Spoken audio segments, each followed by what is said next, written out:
Welcome to week 12 of the Prop Shop. I'm your host, Bobby Stanley, also known as PropHolliday on social media, rocking with the GoldBoys. Going to give you my best bets for tonight's Sunday night football game between the Eagles and the Rams. But first, let's talk about the 1 p.m.s. Let's talk about last night. Yeah, let's talk about last night. I actually hit a decent ticket for anybody who follows me on Twitter, which some of you, if you're following, you probably have.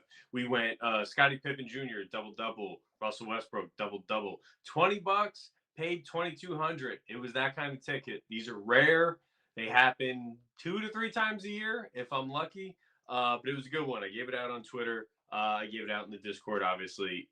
I hit Pippen double-double by itself. I hit Russ double-double by itself. Russ double-double was plus 1,500. Pippen double-double was plus 700 on Bet365. A little bit different on other books, but these odds just didn't make sense to me. If you look at Pippen, he had a double-double already against the Bulls earlier this season. So it wasn't just the fact that he was heading back to Chicago where his father played. Yes, that played a part in it, but the fact that he had a double-double against the Bulls earlier in the season, that was a big factor. I'm getting 7-1 on it, and there's no Marcus Smart, and there's no John Morant. Then I look at Russell Westbrook. 15-1, 14-1, depending which book you got and what time you got it on, double-double. Guy had a triple-double 2 games ago. Playing the Lakers, who let him loose from LA, played in UCLA. Little bit of a rocky breakup between him and the Lakers. Yes, we should have had him. No, we shouldn't have. The fact that we got 15-1 on this guy's double-double, I had to play both of them, and then one of the guys in my Discord, Diabetes, was like, yo, we should play them together. I'm like, yeah, you're right.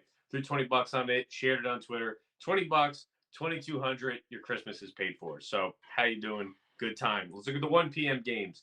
Your 2 touchdown scores from the ugly 1 p.m. slate. I had high hopes, but it pretty much let me down. Devon Achane, 2 tutties. Noah Gray, Kansas City Chiefs, 2 touchdowns. Jahmyr Gibbs, 2 touchdowns. Other than that, not that much that really stood out to me as far as, oh my God. Kavonte Turpin took a muff punt to the house, sealed the game. Commanders dropped 3 straight games. You have to admit the rookie wall is real for Jaden Daniels. Kicking myself for any Bo Nix tickets that I threw in the bag early, which I did. But Jaden Daniels probably still going to win Rookie of the Year. It's more of like a coin flip now, but the fact that it was solidified 3 weeks ago, now it is not, is a big deal. But the Commanders dropped 3 straight. They lose to Cooper Rush. And the Texans, 32-27. Texans were home. Normally I say road divisional underdogs. Not the case here. This was a home divisional favorite, and they got beat by the Titans 32-27. Vikings beat the Bears in OT. Bears look good. They were struggling the last couple of weeks. There was a lot going on with Caleb Williams. Is he a bust? Is he not a bust? I thought he looked decent today. But the Vikings, I think I learned more about the Vikings today than I did the Bears. The Vikings are going to be in the playoffs. The Vikings are going to be a team that you don't want to play in the playoffs. If you can get any type of future tickets on them, they're going to be a tough out. They probably get out of the first round. They probably get bounced in the second round. But that's still a good season for somebody who's starting Sam Darnold. Lions roll the Colts 24-6. Nothing to comment there other than the whole, we get Jahmyr Gibbs, we get David Montgomery. If we could put him in a parlay, it hits. It hit. Jahmyr Gibbs, 2 touchdowns. David Montgomery 1. Nothing from Amon-Ra St. Brown, who I was on. Dolphins dominate the pass 34-5. Nothing really there. Jalen Waddle, big game for him. Chiefs squeak out the Panthers 30-27. If you're in a survivor pool, this one had your butthole puckering because you probably had the Chiefs in that scenario. Panthers, Bryce Young looked decent. Looked like Alabama Bryce Young for a second, competing with the Chiefs. The Chiefs are constantly in games, but they're winning those games. You don't want to see that. You want to see him blowing them out. You don't want to see Patrick Mahomes having the worst of his, probably the worst start of his career, but he's still 9-1, 10-1, something like that. But they ended up beating the Panthers 30-27. Bucks dominate the Giants 30-7. That game sucked. Baker Mayfield did the how you doing over to Tommy DeVito on his only rushing touchdown. I had high hopes for that Giants game. I'll be completely honest with you. I was all over Tyrone Chasey. I was all over Malik Neighbors, but the fact that I was on him earlier in the week before he had his groin injury probably speaks to some of that. Let's talk about tonight's Eagles-Rams Sunday night football game. Week 12. I think these are 2 contenders in the NFC. The NFC is weak. You have the Lions. The Lions are out here. Then you have everybody else. You have the Minnesota Vikings, who we talked about. You had some Atlanta Falcons. If you look at the NFC East, obviously the Eagles who we're talking about. But the NFC is weak, and I think these are like 2 of the top 5 teams in the NFC. and we get them here in a primetime matchup. The Eagles are giving 3 points. Very interesting. Eagles are giving 3 points to the LA Rams in LA, but we all know that there's no home field advantage in Los Angeles.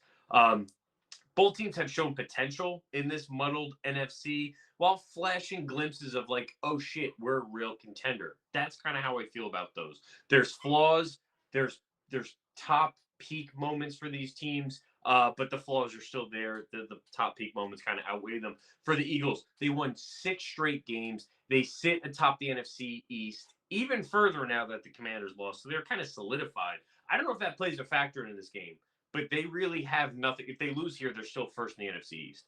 Kind of matters to me. The Rams, they've won 4 of their last 5. They dropped a game to the Dolphins 2 games ago, and then they beat up on the New England Patriots. That doesn't really mean much. They're second in the NFC East. We'll see how it shakes out with the Arizona Cardinals and Seattle Seahawks. NFC West. The whole NFC West is a crapshoot, and all 4 teams are into it. Rams are currently sitting second. They have wins over the 49ers. They have wins over Seattle. They have a loss to Atlanta. The way that division shakes out is anybody's guess. Probably going to go down to the wire. 2 big injuries tonight for both of these teams. Right tackle for the LA Rams, Rob Havenstein. He missed last game. Devonta Smith out this week for the Philadelphia Eagles. So Jahan Dotson expected to step up in that role. So 2 big injuries in a primetime game.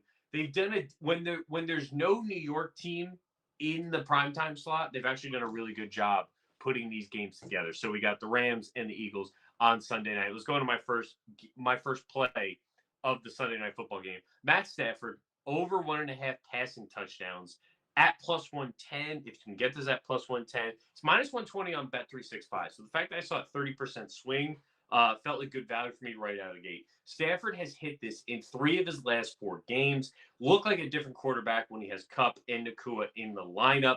Last season against the Eagles, he goes 21-37, 222 yards, and 2 touchdowns. So he's had some success against this Philly defense. According to NFL Pro, so not PFF, NFL Pro if you pay for the extra service, Stafford has thrown for the 3rd most yards, 2nd most touchdowns, and has the 2nd most EPA per play on 10-plus air yards since Kupp and Nakua have been back in the lineup. That's been the key for this Rams offense. They had Puka and Cooper Kupp in the offense in game 1. They forced the Lions to overtime. Then they got hurt right out of the gate. The next 4 or 5 games sucked. They get Cooper Kupp back. It looks a little bit better. They get Puka Nakua back. It looks even better. That's kind of how this Rams team has been. It's been a team in flux all season, but when healthy, they're an NFC contender. I like Stafford over 1.5 passing touchdowns, and we're getting it at plus money. That's kind of the key here. If you get it minus 120, stay away from it. You can get plus 110 on Stafford to throw 2 touchdowns in prime time. As a home dog, I don't think you could pass it up. So Stafford over 1.5 passing touchdowns. I got that over on FanDuel. Speaking of FanDuel, if you're thinking about trying FanDuel, here's a great offer for you. Bet $5, and if your pick hits, you get $150 in bonus bets. Don't miss out. Check the link in the description below and make your first bet count. Remember, it must be 21 plus to participate. Gambling problem? Call or text 1-800-GAMBLER. So I got one on the Rams offensive side of the ball. I'm going to go over to the Eagles offensive side of the ball. Devonta Smith being out is a big deal. We're not going to pretend it's not. A.J. Brown still solidifies the wide receiver 1. But they're one of the best wide receiver duos in the league. You can't really take that away from Jalen Hurts. And then you get a guy like Jahan Dotson, and his receiving yards, it's set at 12.5. I have to take the over on this. Jahan Dotson over 12.5 receiving yards at minus 110. I think it's 10.5 on Fanatics if you're playing over on Fanatics. This could be one catch for Jahan Dotson. That's pretty much why I'm playing this. He steps into that wide receiver 2 role. He's hit this in 2 of the last 3, which kind of tells me he's learning the route tree. He's getting familiar with the offense. The Rams' young defense, you've heard a lot about the Rams' defense the last couple of weeks. They played well. It's been their front 4. It hasn't been their secondary. Their secondary reaps the benefits of their front 4. Their secondary is young. They've made mistakes. I think you could see that tonight with Dotson, where he literally could hit this in 1 catch. This is more about opportunity to me than it is the line. So, or at least what long-term data would suggest. He should see 4 to 5 targets tonight. I think that's being conservative for Jahan Dotson. 4 to 5 targets tonight for Jahan Dotson. and his over is 12.5 receiving yards. It's going to be a lot of attention on A.J. Brown. The Rams are a zone-heavy defense. That's fine. Let Jahan Dotson eat up everything in the middle. So give me Dotson over 12.5 receiving yards. I think he can hit this with 2 catches, no problem. And as the wide receiver 2 in a Philadelphia Eagles offense, I have to play that. If I'm wrong, I'm wrong. I'll take it. But he's averaging 11.7 yards per catch on the season as an Eagle. The Hot's at over 12.5 receiving yards. Before we go into my touchdown liquor cabinet, let's hear a couple words from my guy, Brad Thomas. Wait, before we get back to the picks, I wanted to thank you all for watching. Friends don't let friends watch videos without hitting the like button. So go ahead and press the thumbs up button and like the video. If you're new here and not subscribed, you should go ahead and do so because we're dropping new content each and every day on the GoldBoys Network. We strive to cover every sport and give out picks and analysis and valuable information for free on the GoldBoys Network. So make sure you're subscribed and hit the bell so you can get notified when we drop something new. I'm Brad Thomas. Let's get back to the picks.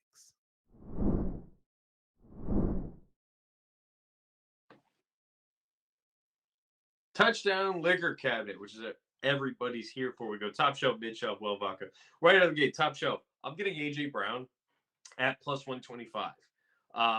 He's going to get a Kello Witherspoon. He's the quarterback 1 for the Rams in coverage. He should be able to spring free at some point for a big play. I think we're going to see a lot of targets go A.J. Brown's way. Not to meant to take anything away from Jahan Dotson. I still think he gets those 4 to 5 targets, but we're going to see anywhere from probably 8 to 10 on A.J. Brown, and especially on those big play opportunities. So A.J. Brown, 1 unit, plus 125. I'm locking that in for my top shelf. Going down to mid shelf, there's a big disparity. I was looking at FanDuel and I was looking at these odds. So it goes your usual suspects. We'll go Kyren, Jalen Hurts, Saquon Barkley, Cooper Kupp, Puka Nacua, A.J. Brown. And then there's a gap. So after Puka at like plus 165, then it jumps down to Dallas Goedert at plus 320. That's your gap. I'm going mid-shelf on Dallas Goedert at plus 320 for half a unit. Goddard being I would say he's still the second option, even if it's Jahan Dotson and wide receiver 2. He's more familiar with the offense. He has more of a rapport with Jalen Hurts. And these Rams linebackers, they're not great. Christian Rosenberg and Mike Heck cannot defend tight ends. I'm a Rams fan. You could see it here. They cannot defend tight ends. It ruined the Rams season last year in the playoffs against Sam Laporta. If they get in the red zone, not on the 1 or 2, you know what's going to happen there with the tush push. If they get between the 5 and the 15, this is Dallas Goedert territory, and I'm getting plus 320. That's a half a unit for me because I really do think this Rams defense is suspect in the linebacker and some of the secondary. Let's go down to Well Vodka. I got to have a Rams guy. I'm a Rams fan. I had A.J. Brown in my top shelf. I had mid shelf on the Philadelphia Eagles. Davis Allen, plus 600, tight end for the L.A. Rams. Clemson kid, second-year guy. He's kind of jockeying with Colby Parkinson for that tight end 1 role. He's had more snaps than Colby Parkinson for the last 3 weeks. Colby Parkinson coincidentally caught his first touchdown for the Rams last week. So it kind of poo-pooed on what Davis Allen was doing. He's a better blocker in coverage. If you can block, he's a better blocker in the run game. If you can block, you get snaps in Sean McVay's offense. So I think Davis Allen sees a higher snap count, and I'm getting 6-1 in a game that should be a little bit back and forth. They're going to flood the outsides on Cooper Kupp and Puka Nacua. If I can get Davis Allen at 6-1, I put a 1/10 of a unit on it. I put a 1/4 of a unit on it, depending what your bankroll looks like. So, well, vodka, I'm going 6-1 on Davis Allen. I got to have one rant tonight in some capacity. So, top shelf, A.J. Brown, 1 unit plus 125. Mid shelf, Dallas Goedert, half a unit plus 320. Well, vodka, Davis Allen, plus 600. Go a 1/10 of a unit, 1/4 of a unit if you had a good weekend. And then Jahan Dotson, over 12.5 receiving yards. And Matt Stafford, over 1.5 passing touchdowns at plus 110. These are 1 unit plays for me. Praying for a competitive football game tonight to close out week 12 as we head into the thick of it with Thanksgiving. Guys, thank you so much for tailing and watching. I will see you tomorrow night on Monday Night Football. And we're going to do some special stuff in the live show if you're still watching for Thanksgiving. But I will see you tomorrow night at 5:30. Take care.